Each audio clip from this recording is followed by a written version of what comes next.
She called the police and had been out all day looking for him. Now, travelling along a country lane, she could see a figure in the road, staggering down the pavement, and, as her car approached, Callum stepped in front of it, forcing her to slam on the brakes. Wide-eyed and screaming, he began to push against the bonnet. In Southampton, 14-year-old Lucy was in trouble. They'd said it would be straightforward. But then, as she came out of the station, it all went wrong. Someone robbed her. It was as if they'd known she was coming. As if they'd known what was in the bag.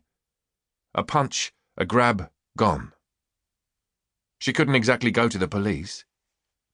She stood in shock. And it wasn't the bruise on her face that caused her to shake, nor the cut on her hand as the bag was snatched away. It was the thought of explaining to the boss that she'd just lost his drugs. Uncle didn't care about all of this. Uncle didn't care a jot. He just sat in his crack den playing with his Rambo knife and his roll of 20s. He had a problem with a rival in Reading, but one of the kids was dealing with it. After all, it's a dog-eat-dog world out there. Maybe someone would come for him one day. But he'd be ready. Uncle was numb to it. He'd seen so many things that he couldn't unsee. It didn't matter anymore. It was just business. In Ipswich, 17-year-old Tavis was outside some shops when he spotted the boys getting out of the van. He knew this was going to be trouble. His home was just down the street, and he began to jog towards it. There were what? 5 or 6 of them, moving with purpose.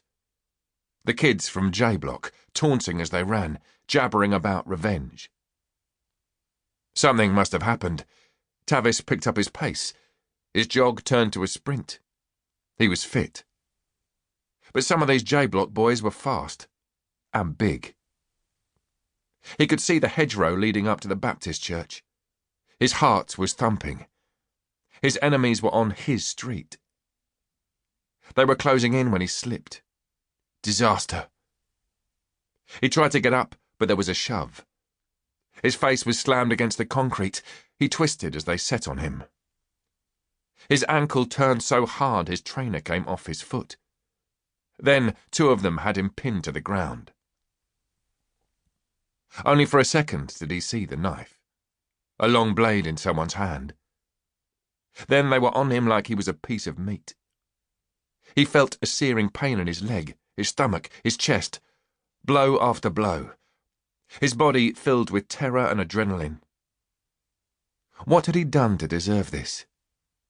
Hang out with his mates? Appear in a YouTube drill video? Then they were running. He was on his feet. There was a white flash, an almighty thud. Something cracked against his head like a block of ice. Only it wasn't a block of ice. Blood and glass splattered over his clothes. A parting gesture. A bottle smashed over the crown of his head. But he was still upright. He was staggering now, still trying to get home. Would he even make it to the top of the road? He reached for the gaping hole in his head. His hand was dripping red. His white t-shirt was also soaked with blood. His life was draining away from him, seeping into his clothes. And for what? A short while later, in the River Gipping, there was a plop on the water surface, and a knife, the knife used to kill Tavis, sank to the bottom of the river. The same riverbed that happened to be inhabited by cocaine-infused shrimp.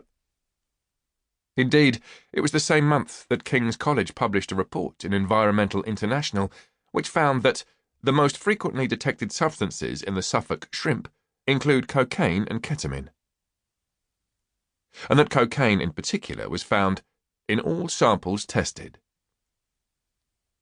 Dr. Leon Barron from King's concluded, "Such regular occurrence of illicit drugs in wildlife was surprising.